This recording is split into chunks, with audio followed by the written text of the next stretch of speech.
Hello दोस्तों, आप सभी का हमारे YouTube channel study oriented for teacher पर स्वागत है। हम लोग विश्व के प्रमुख संगठन के बारे में पढ़ रहे थे। तो अगर आप हमारे चैनल पे नए हैं तो चैनल को सब्सक्राइब करें, लाइक एंड शेयर करें। हमने प्रीवियस वीडियो में कुछ प्रमुख संगठनों के बारे में पढ़ा था। इसी सीरीज़ को हम आगे बढ़ाते हुए बाकी के बचे हुए प्रमुख संगठनों के बारे में पढ़ेंगे। चलिए हम अपनी क्लास स्टार्ट करते हैं। तो आसियान के बारे में पढ़ते हैं। Association of south east Asian Nations. इसकी जो स्थापना है ये 8 अगस्त 1967 में इंडोनेशिया के जकार्ता में इसका हेडक्वार्टर है और 8 अगस्त 1967 में इसकी स्थापना हुई थी। जिस टाइम पे इसकी स्थापना हुई उस समय इसमें टोटल 5 मेंबर्स थे। इंडोनेशिया, मलेशिया, फिलीपींस, सिंगापुर और थाईलैंड, ये 5 कंट्रीज़ इसकी मूल सदस्य थी स्थापना के समय। वर्तमान में 11 मेंबर्स हैं और 8 अगस्त को आसियान दिवस के रूप में सेलिब्रेट किया जाता है, चूँकि 8 अगस्त को इसकी स्थापना हुई थी। इसमें टोटल 11 मेंबर्स हैं वर्तमान में, जिसमें 11th जो मेंबर है ये तीमोर है और ये काफ़ी इम्पोर्टेंट है क्योंकि ये लास्ट कंट्री है इस ग्रुप की और ये लेटेस्ट शामिल हुई है, इसलिए ये काफ़ी इम्पोर्टेंट हो जाता है। आगे हम पढ़ते हैं बिम्स्टेक के बारे में। बिम्स्टेक यानी Bay of Bengal initiative on multi sectoral technical economic cooperation. Bengal की खाड़ी बहुक्षेत्रीय तकनीकी और सहयोग, आर्थिक सहयोग। इसकी जो स्थापना है वो 6 जून 1997 को बैंकॉक की घोषणा के तहत हुई थी और इसका मुख्यालय ढाका में है। सदस्य देश हैं 7: Bangladesh, Bhutan, Bharat, Myanmar, Nepal, Sri Lanka, Thailand. BIMSTEC के वर्तमान जो महासचिव हैं ये इंद्रमणि पांडे हैं और ये पहले भारतीय हैं, यानी भारत के पहले महासचिव हैं जो बिम्स्टेक के वर्तमान में महासचिव हैं। ये भारत के हैं चूँकि, इसलिए ये काफ़ी इम्पोर्टेंट हो जाता है। आगे हम पढ़ते हैं एडीबी के बारे में। एशियाई विकास बैंक, इसकी जो स्थापना है वो 19 दिसंबर 1966 को हुई थी। हेडक्वार्टर मनीला में है और जिस समय इसकी स्थापना हुई तो टोटल मेंबर 31 थे। वर्तमान में 68 मेंबर्स हैं। इसमें 49 एशिया और पैसिफिक से हैं। 19th मेंबर एक्सटर्नल यानी आउटसाइड के हैं। वर्तमान जो अध्यक्ष हैं वो है मसत्सुगु आसाकावा, ये वर्तमान के अध्यक्ष हैं और वर्तमान उपाध्यक्ष जो हैं ये अशोक लवासा हैं। आगे हम पढ़ते हैं कॉमनवेल्थ के बारे में। कॉमनवेल्थ यानी राष्ट्रमंडल। 1926 बाल्फोर डिक्लेरेशन के बाद 11 दिसंबर 1931 यानी 11 दिसंबर 1931 में वेस्टमिंस्टर संधि के द्वारा राष्ट्रमंडल की स्थापना की गई। हेडक्वार्टर जो है ये लंदन में है। टोटल सदस्य देश हैं 54। जो 54th कंट्री है ये मालदीव है। कॉमनवेल्थ डे जो है 24 मई को सेलिब्रेट किया जाता है। नेक्स्ट हम पढ़ते हैं ओपेक के बारे में। ओपेक यानी organisation of petroleum exporting countries, वे कंट्रीज जो पेट्रोलियम को एक्सपोर्ट करती हैं उनका संगठन है ये, पेट्रोलियम निर्यातक देशों का संगठन। इसकी स्थापना बगदाद सम्मेलन के दौरान 1960 में हुई थी। जो हेडक्वार्टर है ये वियना ऑस्ट्रिया में है। वर्तमान में जो सदस्य हैं ये 14th हैं। इनके नाम उतना इम्पोर्टेंट नहीं है इसलिए हम इसको स्किप कर देते हैं। नेक्स्ट है ब्रिक्स। ब्रिक्स की जो स्थापना है ये 2009 में हुई थी।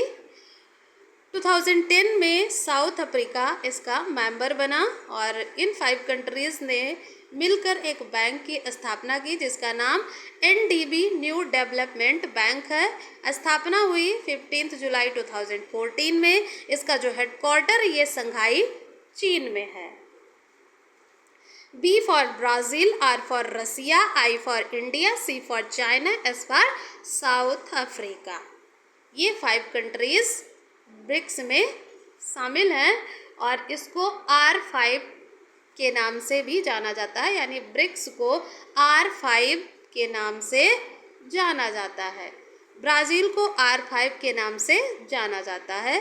क्यों R5 इसका नाम क्यों पड़ा, क्यों R5 के नाम से जाना जाता है, ये जान लेते हैं। क्योंकि ये जो 5 कंट्रीज़ हैं इनकी जो करेंसी है उन सभी का जो नेम है वो R से स्टार्ट होता है, इसलिए इसको R5 के नाम से जाना जाता है। ब्राज़ील की रियाल R, रूस की रूबल R, इंडिया की रुपया R, चीन की रेनमिनबी R, साउथ अफ्रीका का रैंड। तो इस तरीके से इन 5 की जो करेंसी है उनका जो नाम स्टार्ट है वो R से है, इसीलिए इसको R5 कहा जाता है। ऐसी 5 कंट्रीज़ जिनकी करेंसी R से शुरू होती है। जो इसका सम्मेलन है वो ब्रिक्स का 2022 में चाइना में हुआ और 2023 में साउथ अफ्रीका में हुआ। इसका जो सम्मेलन है वो एक सीक्वेंस में होता है, जैसे पहले अगर ब्राज़ील में हुआ तो उसके बाद रूस में होगा, फिर इंडिया में होगा, फिर चाइना में होगा, फिर साउथ अफ्रीका में होगा। अगर कोई कंट्री नहीं करती है, मना कर देती है, तो वो नेक्स्ट कंट्री को फॉरवर्ड हो जाता है। जैसे ब्राज़ील में हुआ उसके बाद रूस का नंबर आया, एक सीरीज़ के थ्रू होती है, मतलब एक सीक्वेंस में होती है। अगर रूस ने नहीं किया तो वो इंडिया को फॉरवर्ड हो जाएगी। इस तरीके से ये सम्मेलन होता है। जैसे कि 2024 सम्मेलन रूस में आयोजित क्रमवार ब्राज़ील में आयोजित होता, लेकिन ये रूस के कजान शहर में आयोजित हुआ। यानी कि 2022 में चीन में हुआ, 23 में साउथ अफ्रीका में हुआ। साउथ अफ्रीका के बाद ब्राज़ील में होना प्रस्तावित था, लेकिन ब्राज़ील ने मना कर दिया, तो रूस में सम्मेलन हुआ। रूस के कजान शहर में ये सम्मेलन हुआ। नेक्स्ट हम पढ़ते हैं यूनेस्को के बारे में। नेक्स्ट संगठन है यूनेस्को, यानी United Nations educational, scientific and cultural organisation, संयुक्त राष्ट्र शैक्षिक, वैज्ञानिक एवं सांस्कृतिक संगठन। इसकी जो स्थापना है वो 16 नवंबर 1945 को हुई। भारत इसका मेंबर बना 1946 में, यानी 1 साल बाद। सदस्य देश है 195, 195। जो 195वां देश है वो है फिलिस्तीन। इसके अलावा 8 सहयोगी देश भी हैं और इसका हेडक्वार्टर जो है वो पेरिस में है। यूनेस्को के पहले जनरल कॉन्फ्रेंस सेशन का आयोजन 20 नवंबर से 10 दिसंबर 1946 के बीच फ्रांस की राजधानी पेरिस में हुआ था, जिसमें कुल 30 देशों ने भाग लिया था। आगे हम पढ़ते हैं यूनेस्को के वर्तमान जो महानिदेशक हैं वो हैं आंद्रे एंजेलो। ये इम्पोर्टेंट हैं। 18 अप्रैल को विश्व विरासत स्थल दिवस मनाया जाता है, क्योंकि ये यूनेस्को द्वारा चयनित है। जो यूनेस्को में टोटल स्थल शामिल हैं वो 1154 स्थल है। ये डाटा जो है ये जुलाई 2021 तक का है। जो सर्वाधिक स्थल यूनेस्को में शामिल हैं वो इटली के हैं। टोटल 58 स्थल हैं जो यूनेस्को में शामिल है इटली का। नेक्स्ट चाइना का है 56 यानी 56 स्थल ऐसे हैं जो चाइना के जो यूनेस्को में शामिल हैं। आगे हम पढ़ते हैं, भारत को पहली बार यूनेस्को विश्व धरोहर समिति के 46वें सत्र की अध्यक्षता और मेजबानी के लिए चुना गया। 46वें सत्र की अध्यक्षता और मेजबानी के लिए भारत को चुना गया था पहली बार। यूनेस्को विश्व धरोहर समिति का 46वां जो सत्र था वो 21 जुलाई से 31 जुलाई 2024 के बीच दिल्ली में आयोजित हुआ। विश्व धरोहर समिति में वर्तमान में 21 देश शामिल हैं और यूनेस्को में भारत के अस्थायी प्रतिनिधि जो है वो विशाल बी वर्मा हैं। यानी भारत जो है ये यूनेस्को का अस्थायी सदस्य है और उस अस्थायी सदस्य का जो रिप्रेजेंटेटिव है यानी कि प्रतिनिधि हैं वो विशाल वी वर्मा हैं।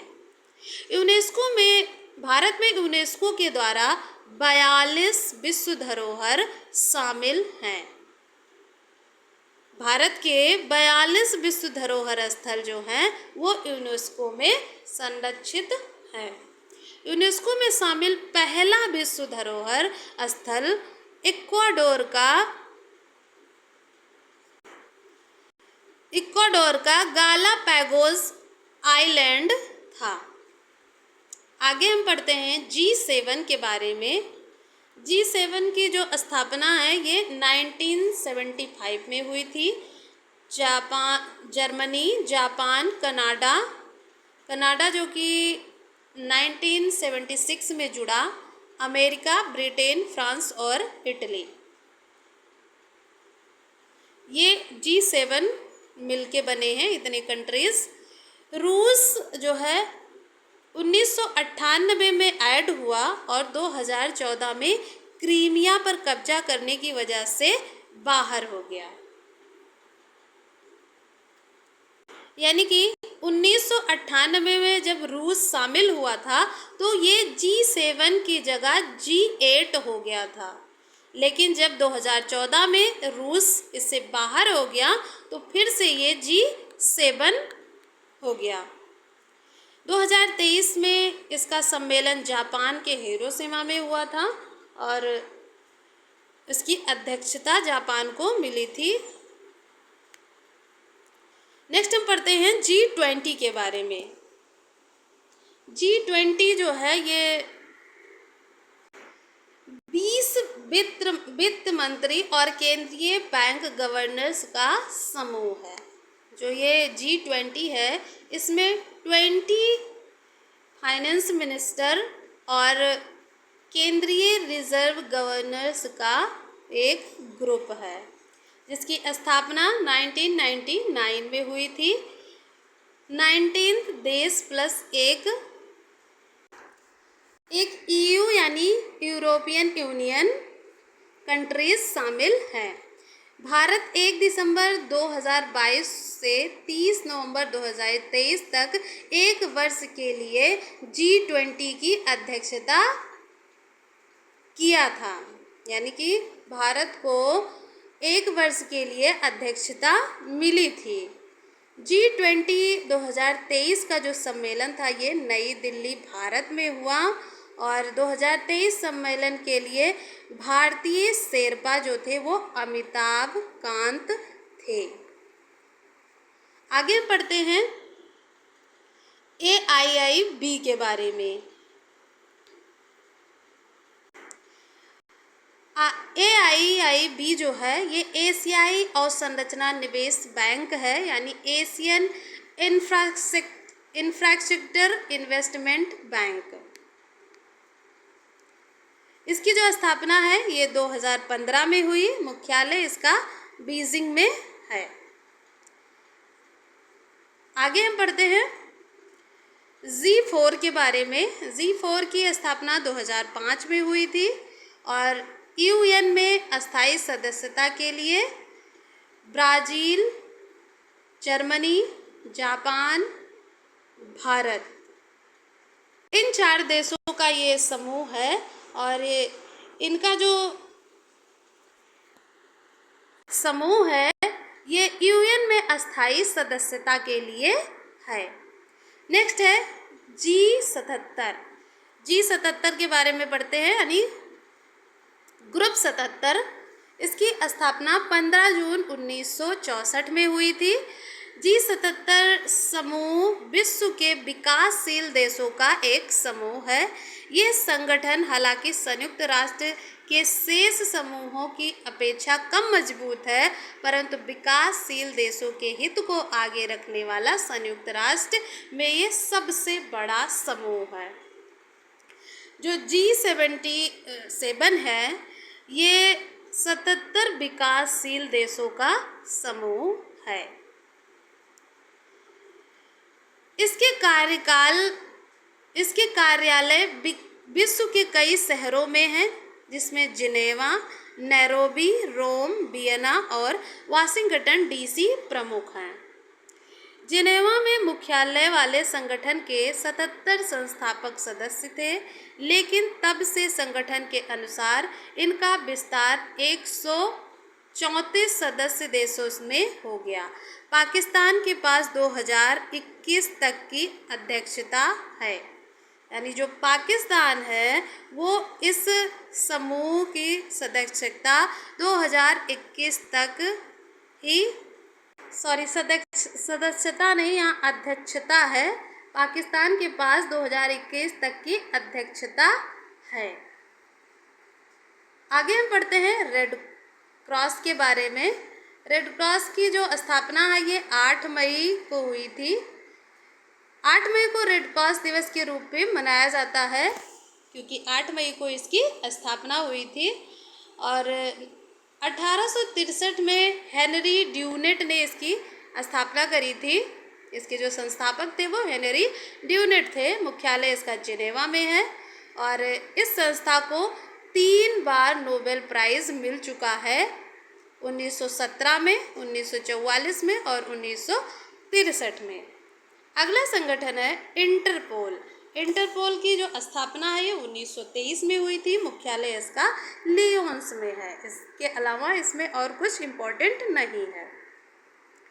नेक्स्ट हम पढ़ते हैं अरब लीग के बारे में। अरब लीग की स्थापना 1945 में हुई थी और इसका जो मुख्यालय है वो काहिरा, मिस्र में है।